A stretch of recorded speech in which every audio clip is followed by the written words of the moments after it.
Voilà, merci beaucoup à vous tous, très chers téléspectateurs, vous qui nous avez accompagnés depuis le début de cette année 2024, l'année qui s'achève dans quelques heures. Nous vous avons promis que nous devrions être là aujourd'hui pour cette dernière émission, du moins pour cette année 2024. Nous avons été avec vous. Vous avez eu la gentillesse de vous abonner à GCR Congo Télévision. Aujourd'hui, nous avons 40 000 abonnés. C'est parce que vous nous avez fait confiance. Nous vous remercions sincèrement partout à travers le monde où vous vous trouvez. Vous avez été plus de 5 millions à nous regarder, plus de 5 millions de vues au cours de 2024. C'est quelque chose qui nous a fait chaud au cœur. YouTube nous a envoyé un message pour nous signifier effectivement qu'on a accumulé plus de 5 millions de vues. Ça fait plaisir de voir que aux États-Unis, au Canada, en France, en Belgique, en Afrique du Sud, en Italie, partout au Japon, YouTube nous a montré les différents pays, différentes villes où vous avez régulièrement l'habitude de nous suivre. Vraiment, c'est une très bonne chose. Voilà pourquoi, en ces derniers numéros, nous vous remercions de tout cœur de nous avoir fait confiance. Alors, bonne année à vous, dans toutes vos familles. Ici, je dois spécialement, encore une fois, saluer un homme de Dieu. C'est vraiment un fidèle téléspectateur de cette émission. Il est à Paris. Il s'appelle l'apôtre Paul Mwanga. L'apôtre Paul Mwanga, vraiment, je suis très content de voir que vous nous soutenez. Vous êtes là pour nous encourager à faire ce travail pour la République. Vraiment, c'est un grand plaisir pour vous. Je ne peux pas aussi ici oublier l'apôtre Mathieu Thiombo en Suisse. Vraiment, merci beaucoup parce que vous êtes là pour nous. L'apôtre Thierry Tinkola au Canada. Merci parce que vous nous suivez, monsieur Gaylor Ntoya à Montréal. Et tous qui sont là-bas, Montréal, Québec, nous sommes très contents de savoir que vous nous suivez régulièrement. Alors, voilà, en ce dernier numéro, nous allons recevoir un journaliste expérimenté, chevronné, spécialiste des questions politiques, conseillé plusieurs fois dans des ministères, transport, intérieur et tutti quanti, présentateur des émissions, journaliste parlementaire, plusieurs casquettes ancien. Il était aussi candidat malheureux à la députation provinciale, avec lui, nationale plutôt, à Kinshasa. Ici, dans la circonscription de Mont-Amba, nous allons avec lui aujourd'hui parler de ce que Martin Fayoulou a dit aujourd'hui au cours de son discours. Encore une fois, discours sur l'état de la nation. Martin Fayoulou s'est exprimé là-dessus. Nous allons analyser un peu ces discours. Nous parlerons aussi du président Tshisekedi qui a carrément bouclé son itinérance au Grand Kasaï. Sa visite au Kasaï s'est achevée dans la ville de Tshikapa, où il est arrivé hier. Hier, c'était encore le 29. Et aujourd'hui, le 30, le président Tshisekedi rentre enfin à Kinshasa. Voilà, c'est ce journaliste ici que nous recevons. Vous avez l'habitude de le suivre depuis un certain temps dans cette émission. Il s'appelle Pascal Ondje. Monsieur Pascal Ondje, bienvenue et bonne année. Merci, meilleurs vœux Kankou, meilleurs vœux à tous les téléspectateurs. à tous ceux qui nous aiment et qui nous apprécient, qui apprécient cette émission. Merci. En tout cas, merci. L'année 2024 prend fin, l'autre année commence. Ce n'est pas par nos efforts. Il y a celui qui a bien voulu que nous puissions faire l'exception. D'autres nous ont laissés, ils ne sont pas arrivés jusqu'à la fin aujourd'hui. C'est seulement par la grâce. Et dans cette grâce, il faudrait que nous soyons reconnaissants. Reconnaissants dans tous les actes que nous posons, toujours comprendre que nous sommes ici aujourd'hui, demain nous ne serons pas ici. Et c'est pour cela que dans le cadre scientifique, j'évoque souvent la pensée d'Héraclite d'Éphèse. Et ça a des rapports également avec la Bible. Lorsqu'il dit « tout coule, tout passe, rien ne demeure ». Et la Bible parle de la vanité de vanité. Tout ce que nous disons, tout ce que nous faisons, c'est juste pour un temps. Et ça passe vite. Et nous quittons ce monde aussi très vite. Voilà pourquoi, à chaque fois, tous les actes que nous posons, il faudrait que nous les fassions dans le sens d'aider les autres, dans le sens d'humaniser nos actes. Et c'est très, très important parce que parfois nous sommes égarés, parfois nous oublions, nous pensons que nous serons ici éternellement et par conséquent posons des actes de sens à nous autosuffire.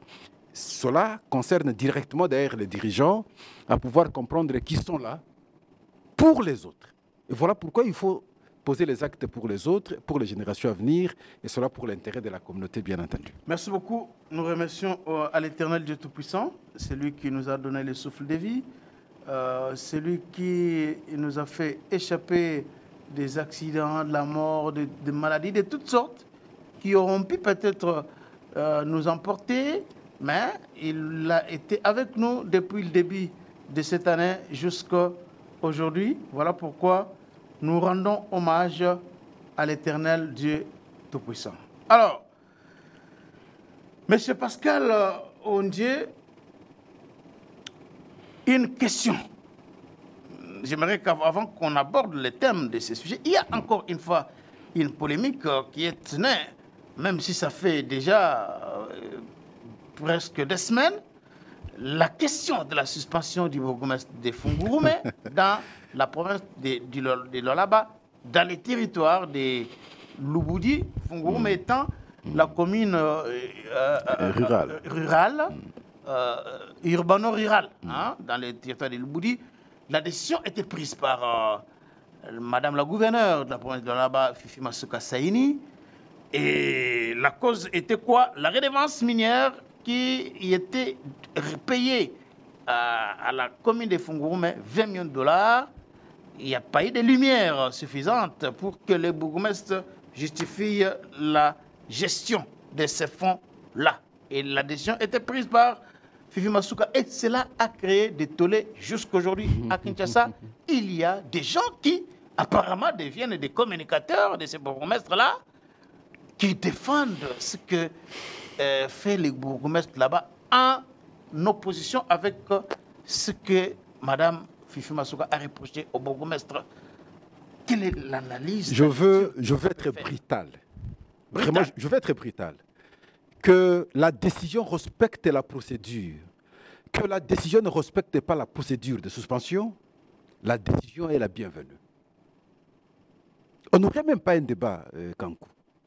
Pourquoi? Parce qu'ici, on parle de détournement. Et pas n'importe quel montant.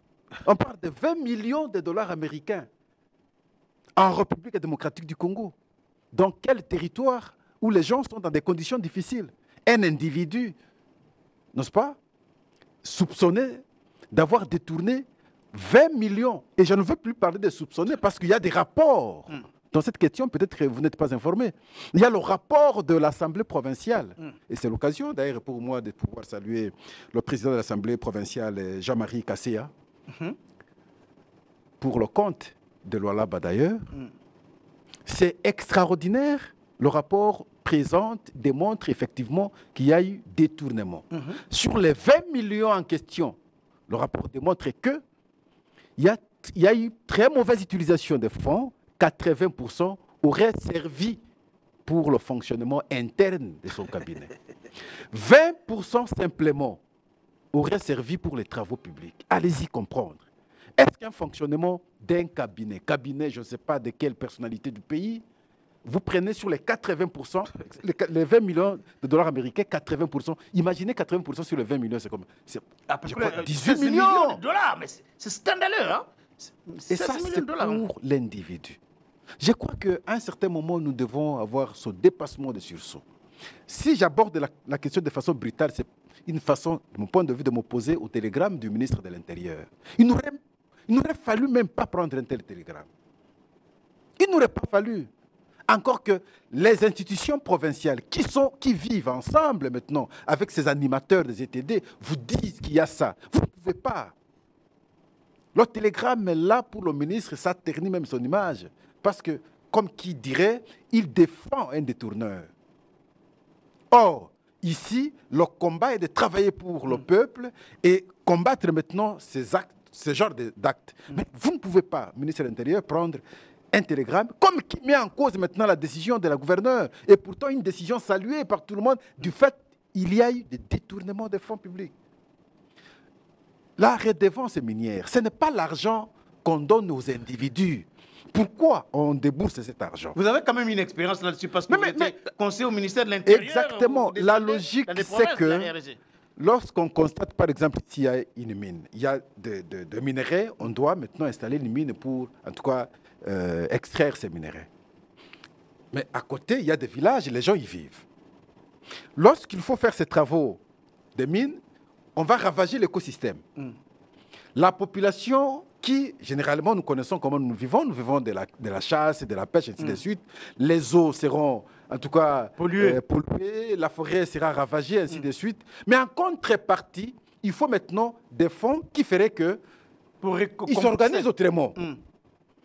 Et voilà pourquoi on a pensé maintenant aux redevances minières. Dans les codes miniers, hein, oui, le pays, la direction nationale a son quota, son petit montant, la province a son petit montant, le territoire a son petit montant, le secteur a son petit montant, on donne un petit montant à la génération à venir, ainsi de suite. C'est réparti. 50% gouvernement central, 25% province, c'est réparti 15% comme ça. les ETD, 10% pour les générations futures. Tout ça, c'est pour que on ne connaisse pas, après qu'on ait ravagé, après qu'on ait fait les travaux, et avoir des populations délaissées à leur triste sort. Mais maintenant, lorsque vous, individus, vous prenez l'argent, vous exposez la population. Moi, si j'étais, et je le suis aussi, mais au moins si j'étais de cette contrée-là, face à un tel monsieur, mais je ne sais pas quel agir on aurait dû avoir.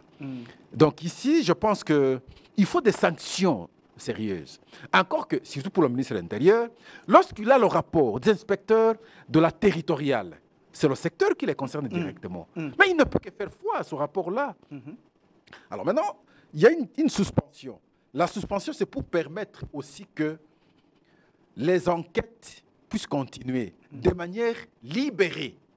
Parce que si lui est encore en fonction, il fera obstruction.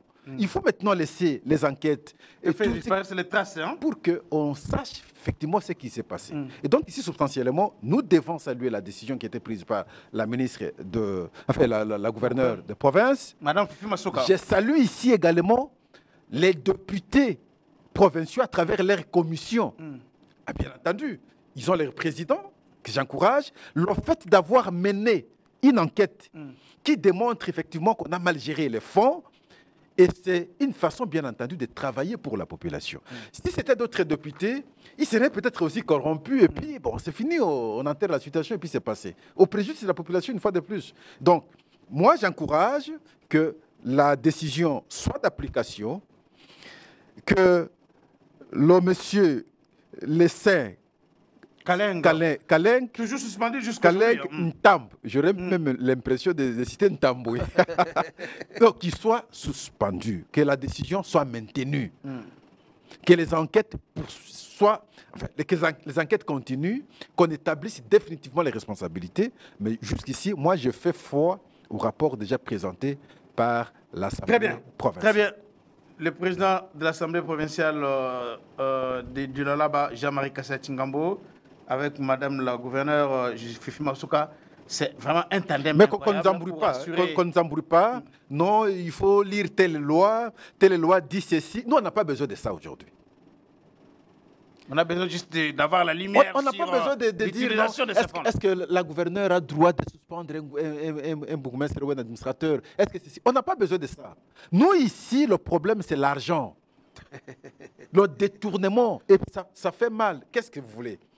Le représentant du chef de l'État en province s'appelle gouverneur. Considérons les gouverneurs comme les présidents de la République en province. Et lorsque ceux qui sont dans son entité posent des mauvais actes, de mon point de vue, c'est normal que le représentant du chef de l'État prenne des mesures conservatoires. Voyez-vous? Et voilà pourquoi il faut toucher aussi à la Constitution. Pour que tout soit clair. Toucher à la Constitution. Oui, tout soit clair, qu'on nous évite des choses comme ça. Parce que soutenir le monsieur ici, c'est soutenir l'antivaleur. Lorsqu'il y a un cas d'antivaleur, ne cherchez pas de procédure. Commencez d'abord par sanctionner, le reste viendra après. Très bien, merci beaucoup, M. Pascal Oondje, pour avoir placé mon par rapport à ces dossiers. Alors, Martin Fayoulou, aujourd'hui, dans le discours qu'il a fait, il dénonce un certain nombre de choses enregistrées dans la gestion de la République par le président Tshisekedi et tous ceux avec qui il travaille. Ici, Fayoulou dénonce la corruption qui gangrène les institutions de la République. Il dénonce la sécurité aujourd'hui qui est inexistante et il dit du M23 qu'il contrôle aujourd'hui plus de 130 localités. Fayoulou affirme que l'armée est abandonnée.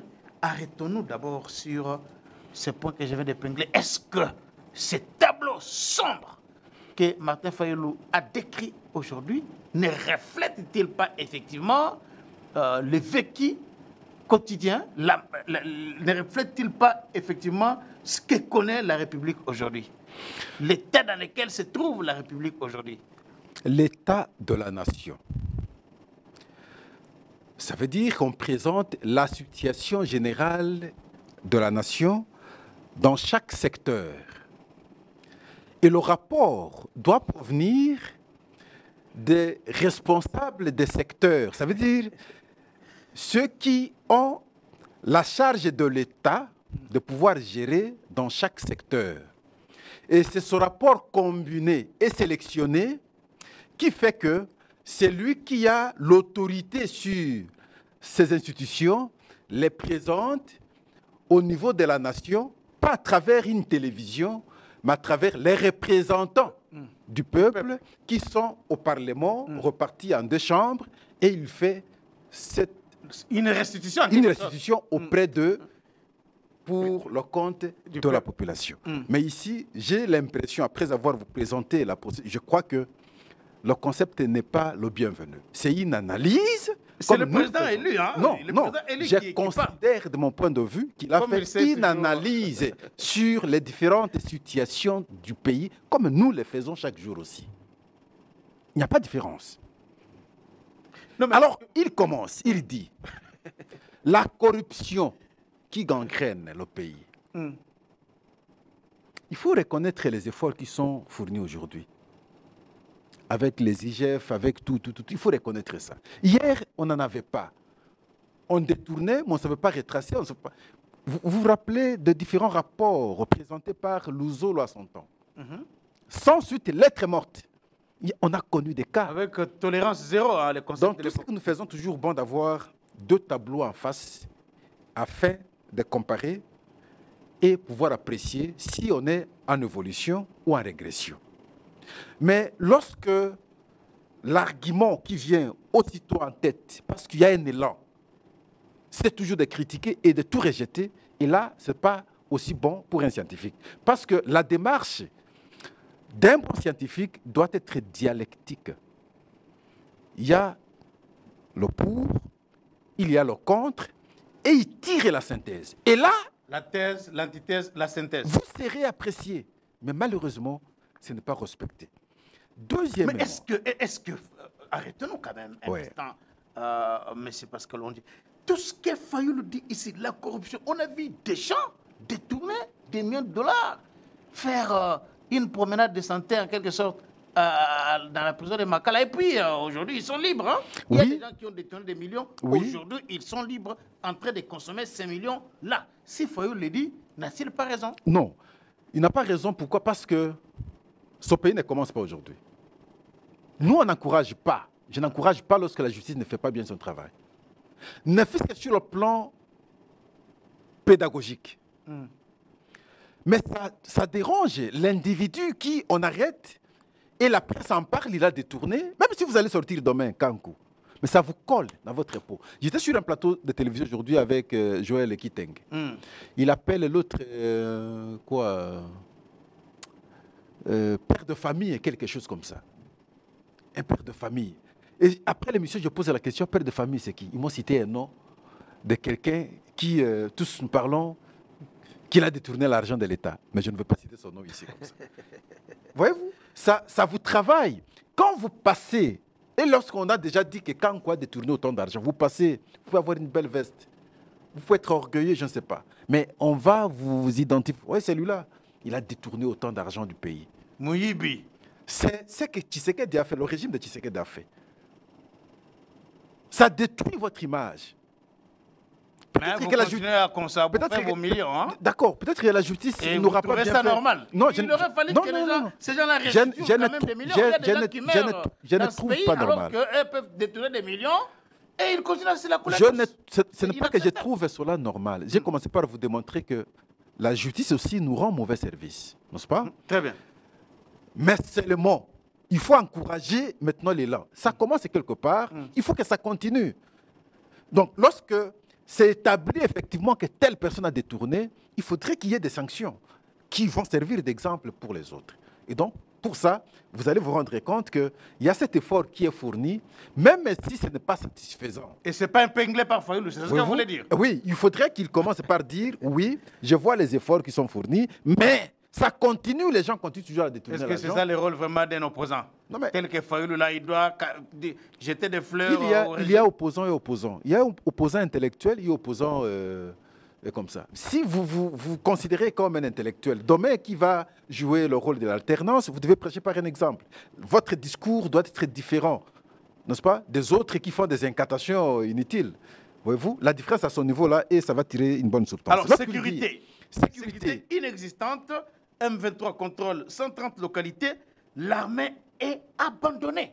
Voilà. À ce stade, Charles-Quint, en réalité, on ne peut même pas oser tenir un tel discours.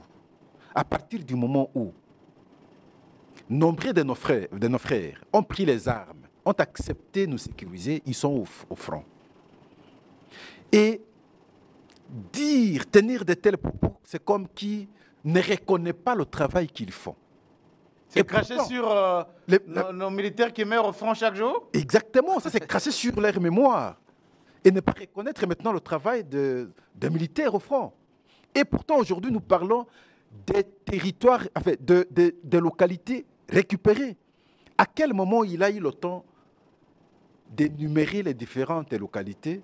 130, hein? 130 au total. Et alors qu'au moment où nous parlons là, il y a des affrontements. Peut-être qu'on a récupéré déjà une ou deux localités. Tu vois que ce n'est pas juste. Donc, il a sens.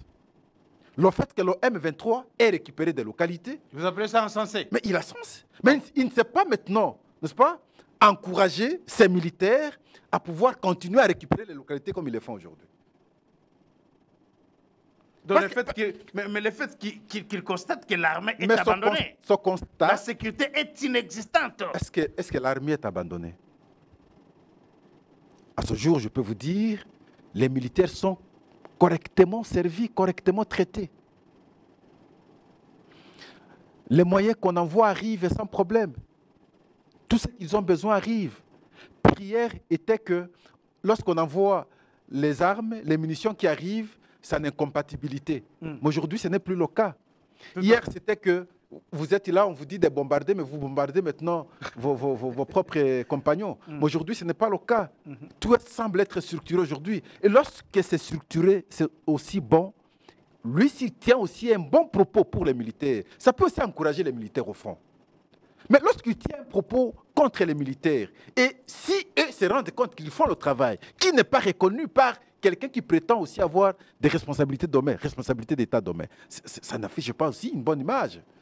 Je crois que lui, quelles que soient les conditions, quel que soit le degré de la faiblesse de notre armée, il serait celui qui sait toujours les encourager.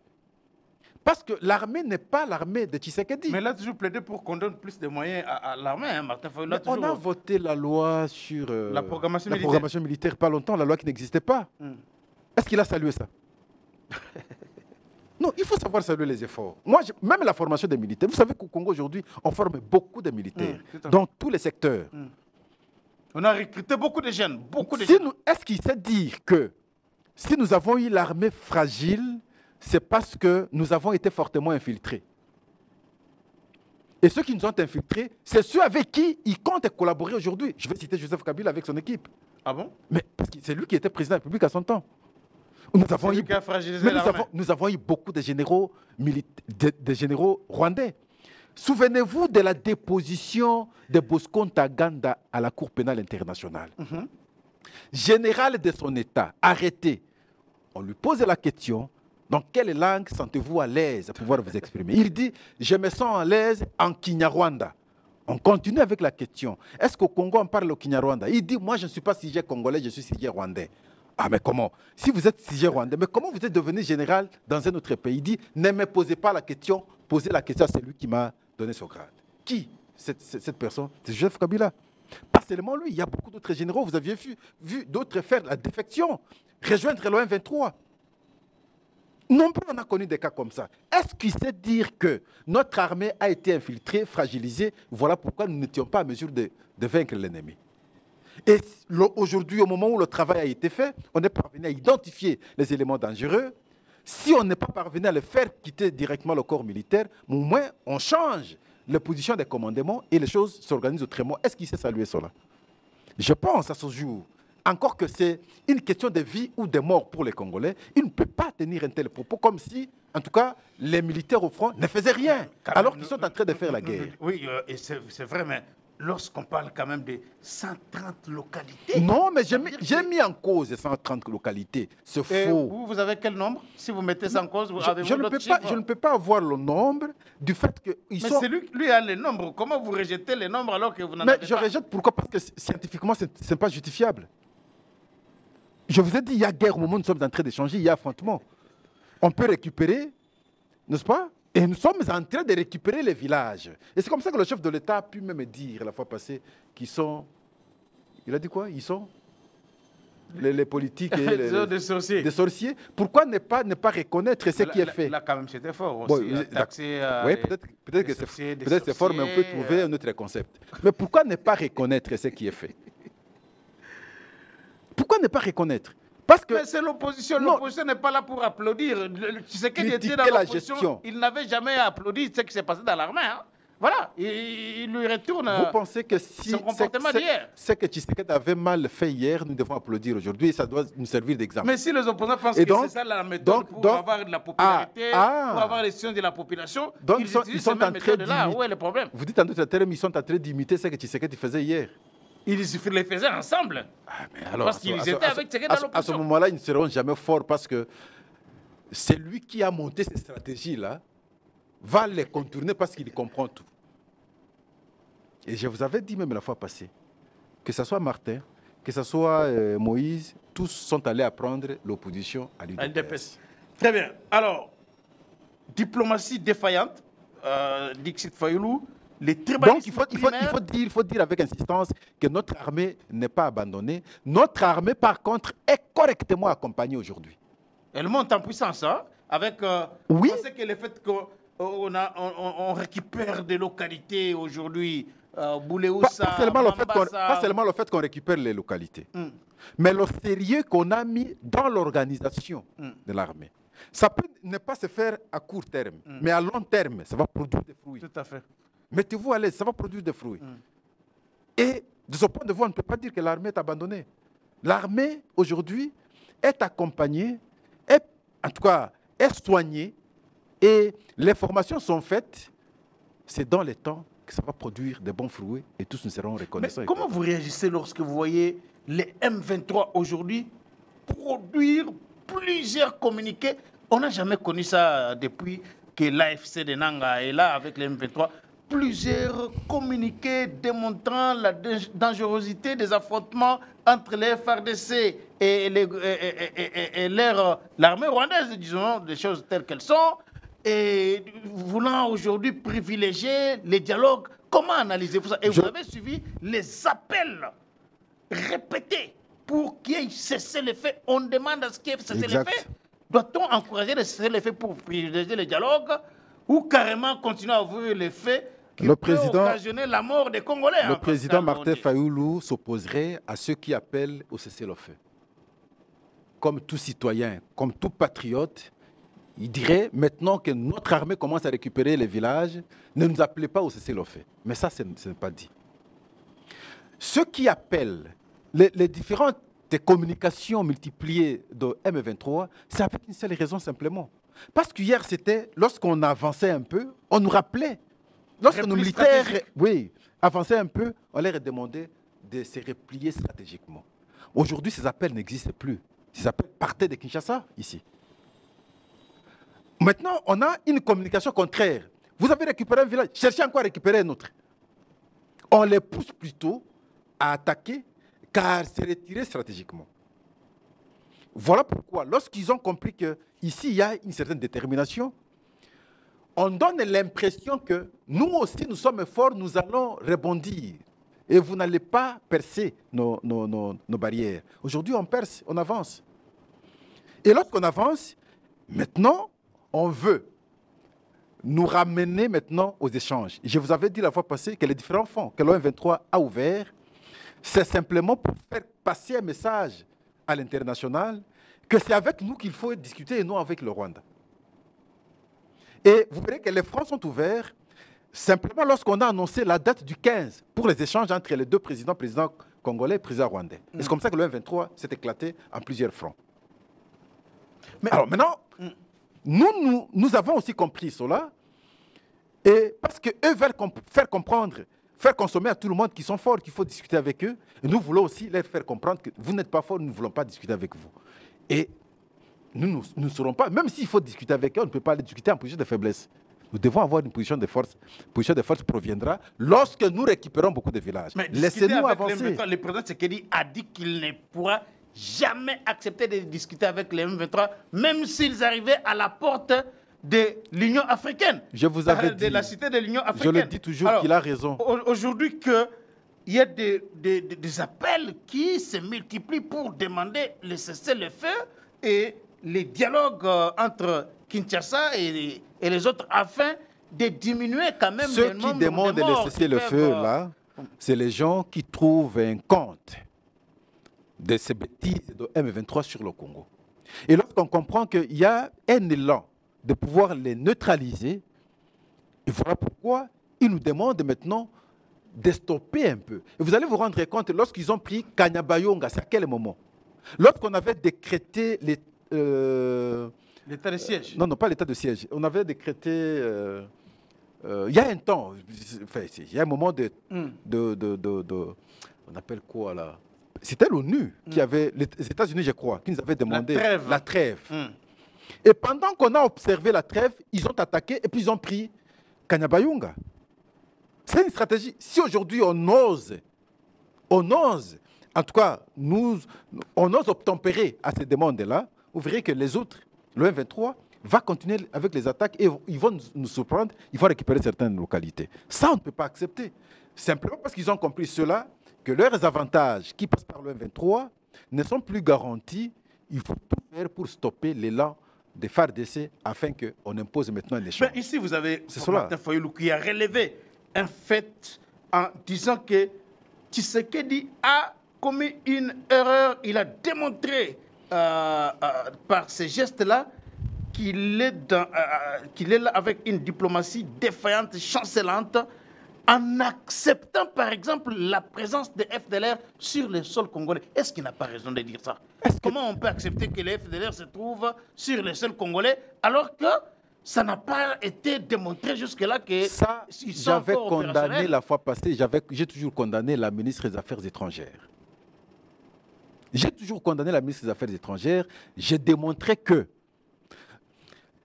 sur la partie occupée par le M23, aujourd'hui, c'est au moins 88% où on peut supposer être les villages ou la partie qu'habitent les FDLR. Les Hutus, là, parce qu'ils sont... Mais s'ils ne parviennent pas Hutus, à les désarmer, ils ne parviennent pas à les arrêter, on ne peut pas supposer qu'ils sont dans l'autre partie, alors que dans l'autre partie, c'est resté avec dizaines. C'est qu'en d'autres termes, ils ne sont pas au Congo. On ne peut pas, on ne devrait pas appuyer cela. J'ai démontré encore que c'est une faiblesse dans l'appréciation des objectifs de M23, parce que le M23 ne fait pas la guerre au Congo pour désarmer les FDLR.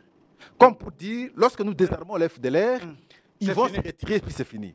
Ça, c'est mal comprendre les choses. Ça sont des prétextes qu'a toujours avancé le Rwanda afin de justifier sa présence sur le sol congolais.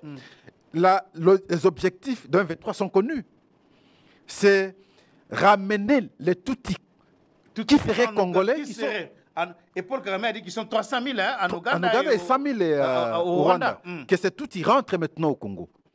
Et c'est pour avoir l'espace où ils peuvent faire maintenant leurs aventures commerciales. C'est pour intégrer une fois de plus les militaires Tutsis rwandais alors dans notre corps armé. Et peut-être demain déclarer l'indépendance de cette partie-là. C'est référendum pour cette stratégie-là. Mais j'ai eu l'impression que la ministre des Affaires étrangères n'a pas compris ça et a cru que la solution proviendra de désarmement des FDLR que j'estime n'inquiète même pas le Rwanda. Je n'ai jamais entendu une quelconque incursion des FDLR sur le sol rwandais. Mais comment on peut facilement céder à une telle demande et qui répond en tout cas à une stratégie rwandaise? Donc ça a été une faiblesse de la part de la ministre des Affaires étrangères. Donc là, Fayulu a raison de dire que la diplomatie est défaillante. Non, ça c'est un volet. Ça c'est un volet. Le fait pour un président de la République, sur le plan diplomatique, dans toutes les rencontres du monde, et je n'ai jamais vu ça, Tshisekedi fait l'exception, ne sait que citer Paul Kagame comme agresseur. Mais il n'y a pas une forte diplomatie que celle-là. Ce n'est pas un aveu d'impuissance? Non, ce n'est pas un aveu d'impuissance. Ce n'est pas un aveu d'impuissance. Une faiblesse? Ce n'est pas un aveu de puissance. C'est au contraire, c'est un acte courageux, même aux Nations Unies, dans la grande tribune des Nations Unies, et il sait indexer l'autre comme tel. Mais c'est extraordinaire, ça n'a jamais existé. Regardez même ce qui se passe en Ukraine et la Russie. Le président ukrainien peut avoir des propos modérés, mais pas en République démocratique du Congo. On sait dire des choses clairement contre Paul Kagame. Donc vous pensez que cette diplomatie est agissante et elle a produit des résultats? Ça permet aujourd'hui au monde entier de comprendre effectivement que la République démocratique du Congo est agressée. Et les retombées, c'est quoi? Parce que dans le passé, et je crois que jusque-là, la version dans certains salons qui décident sur le monde pense que la RDC n'est pas agressée, c'est une rébellion. Mais à travers les points de vue avancés par le président public contre Paul Kagame, démontrant effectivement qu'il y a la présence des militaires rwandais sur le sol congolais, mais ça a donné maintenant une lecture généralisée à travers le monde que la RDC est agressée par le Rwanda. Et cette agression, on le sait, ce n'est pas le Rwanda seulement. Mais ce n'est pas un scoop, hein, c'est connu de tous, c'est un secret. Non, sur le plan de la diplomatie, c'est important parce que nous sommes dans le volet diplomatique. Sur le plan de la diplomatie, c'est très important, même si l'autre volet des échanges. Alors, autre point évoqué par Martin Fayulu dans son discours, Martin Fayulu parle d'un tribalisme qu'il qualifie de primaire, qui se vit aujourd'hui en RDC, tribalisme du régime Tshisekedi qui divise notre nation. Et il évoque aussi la pauvreté qui a explosé, l'éducation, la santé, tout ça se sont effondrés. Il a épinglé aussi les banditismes avec les Kuluna, et les infrastructures qui sont aujourd'hui dans un état de détérioration très avancé. Infrastructure. Donc, C'est aussi ça, les tableaux. Non. En tout cas, le tribalisme d'abord. Avant qu'un Kassaïen ne prenne le pouvoir, on faisait croire aux gens qu'ils vont marcher sur les gens, ils vont confisquer les parcelles des gens, ils vont faire ceci. Mais aujourd'hui, je ne sens pas un loup au pouvoir. Ah bon? J'ai travaillé dans plusieurs institutions ici. À l'époque, on fournissait l'effort d'articuler le Swahili. Parce qu'il faut savoir parler Swahili pour avoir une fonction, une responsabilité. Ah, mais vous parlez du temps des Kabila? Oui. Je vous regarde aux yeux, je regarde tout le monde aux yeux. Et quand vous parlez Swahili partout, on sent que vous êtes du pouvoir, vous avez l'argent, vous êtes ainsi de suite. Mais aujourd'hui, vous parlez Chiluba, mais c'est normal, c'est comme on était hier, il n'y a pas de différence. Aucune institution, aucun bureau. On ne parle pas de Chiluba dans les entreprises. Vous allez dans un dans bureau. des ministères, il n'y a pas. Nous sommes à Il n'y en a pas aujourd'hui? Nous sommes à Kinshasa. Vous allez dans un bureau, dans un cabinet, où vous entendez les gens parler Chiluba seulement. C'est faux. Moi, je ne suis pas Louba. Moi, je suis Kassaïen. Mais je l'avoue, et tout le monde est témoin, tout le monde sait comprendre. Le tribalisme, c'est à quel niveau? Mais Pascal, que les nominations où on entend les noms des Kassaïens, toutes les nominations, les ordonnances du président, il y a beaucoup de noms des Kassaïens là-bas. En droit, c'est à quoi en droit, par exemple, moi j'ai fait l'université de Kinshasa. Dans la magistrature, il y a beaucoup de Kassaïens. Dans le barreau, il y a beaucoup de Kassaïens. Comparativement à d'autres provinces. Sinon, d'autres entités, d'autres coins. Au barreau, vous allez trouver beaucoup de tétés là. Ils sont très nombreux. À la magistrature, vous allez trouver beaucoup de Louba. Mais vous voulez qu'on fasse quoi à ce moment-là si quelqu'un a déjà eu des fonctions? Même quand Kabila a nommé à la magistrature à son temps, c'est plus les Louba. On ne peut pas en faire un problème là-dedans. Ça, c'est une très fausse lecture, s'il vous plaît. Au moins qu'on n'ait pas été dans nos institutions. Moi, j'étais dans la grande université de notre pays et nous connaissions ça. Tout le monde le sait. Même les professeurs qui enseignaient les droits, nombreux, c'est qui? Les Kalombo, les Cécile. Mais ils sont du Kasaï. Des Kalombikai. Vous prenez les grands constitutionnalistes ici, les Djelo, tout ça. Mais ils sont des Kassaïens. Voyez-vous? Ça, c'est une réalité. Ne pas reconnaître ça, c'est mal comprendre aussi notre société. Et cela n'a rien à voir avec le tribalisme. Voyez-vous? Et je constate et considère aujourd'hui qu'avec Tshisekedi, cela n'a rien du tout. Alors, Pascal, on dit parce qu'on fait... Alors, lorsqu'on dit les infrastructures, je veux ça c'est quand même une vérité. S'il dit par exemple les infrastructures routières, là, il aura la raison. Mais quand il se limite à dire les infrastructures seulement, il n'a pas... Moi, je vais vous démontrer. Le président Tshisekedi, c'est le 5e président de la République. Il vient de totaliser aujourd'hui 6 ans au pouvoir. Quand vous prenez Kasavubu, vous prenez Mobutu, vous prenez Kabila père, même s'il n'a pas eu beaucoup de temps, vous prenez Kabila fils, personne n'a fait en termes des infrastructures, je prends le cas de Kinshasa, comme Tshisekedi. Ah bon? Ah oui? Ah bon? Dans l'espace de 5 ans ou 6 ans, Tshisekedi nous a construit le centre financier. Un éléphant blanc, hein? Non, oui, un éléphant blanc. Attendez, non, oui, non, parlons seulement infrastructure. Détournement, il n'y a pas de problème. Ça, c'est autre cas. Éléphant blanc. Parlons infrastructure. Tshisekedi nous a construit centre financier. Il nous a construit centre culturel. Il est en train de nous construire Arena. Il nous a reconstruit, d'ailleurs l'hôpital général de Mama Yemo. Il a construit le palais présidentiel qui n'existait pas. Il a jeté un pont Kanluka. Il a fait... Et vous prenez ça, comparé à un autre président qui a eu à faire ça dans l'espace de 5 ans. Immeuble intelligent, il y a beaucoup de choses. Mais immeuble intelligence après combien d'années? Je parle dans 5 ans du pouvoir. Immeuble intelligence après combien d'années? Ça, c'est une lecture réaliste. À l'intérieur, moi je suis né, grandi à l'intérieur. Vous me voyez là, je n'ai pas de quarantaine, je suis dans les cinquantaines pratiquement. Je n'ai pas vu une école construite par l'État. Mon territoire, c'est le territoire d'école, dans les Sankourou. Autant pour les autres territoires de ma province. On n'a pas une école construite par l'État. Depuis qu'on est né jusqu'à l'âge où nous avons aujourd'hui. Mais on a construit l'école de l'État à quel moment? C'est au temps de Tshisekedi où vous irez dans chaque territoire. Moi, chez moi, je n'ai pas une école. L'hôpital Quel hôpital on a construit?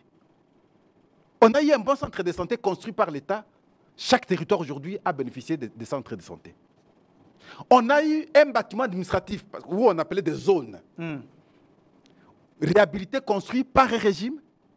Aujourd'hui, nous avons des bâtiments administratifs. Mais pas dans tous les territoires, pas dans tous les 145 territoires. Non, je vous parle dans 145 territoires. On a au moins, n'est-ce pas, quelques écoles, quelques centres de santé. On peut manquer un bâtiment administratif, oui. Dans certains territoires, on n'a pas encore construit des bâtiments administratifs. Mais dans plusieurs, on a construit. Je suis allé à Puerto. Je suis allé à Kasenga. J'ai vu des bâtiments administratifs construits. Des jolis. À Kasenga. Va à Puerto. C'est le fief de l'opposition. Parce que Simba, mais allez-y, vous allez voir ça. Joli bâtiment. Et beaucoup d'écoles, quand vous êtes sur la route numéro 5 à Puerto, vous quittez Lubumbashi pour arriver à Puerto, vous allez trouver beaucoup d'écoles dans le cadre de 145 territoires, beaucoup d'écoles construites, beaucoup de centres de santé construits. Sur cette route-là, cet axe-là. Ça, c'est le secteur censé être de l'opposition, mais on a fait. Chose qu'on n'a pas vécu dans le passé. Et ça, lorsqu'on est opposant.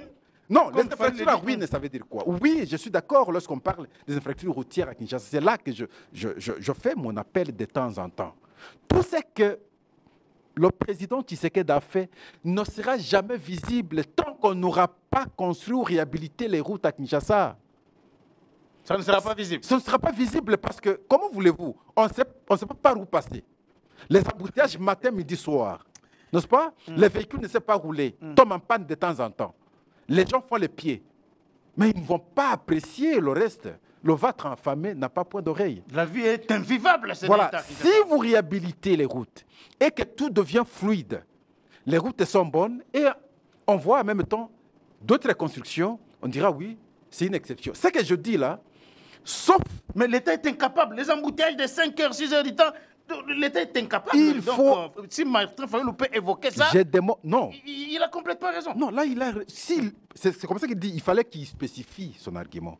S'il pouvait dire simplement les infrastructures routières. Seulement routières. Oui, seulement. Mais seulement routières, il n'y aurait pas de débat.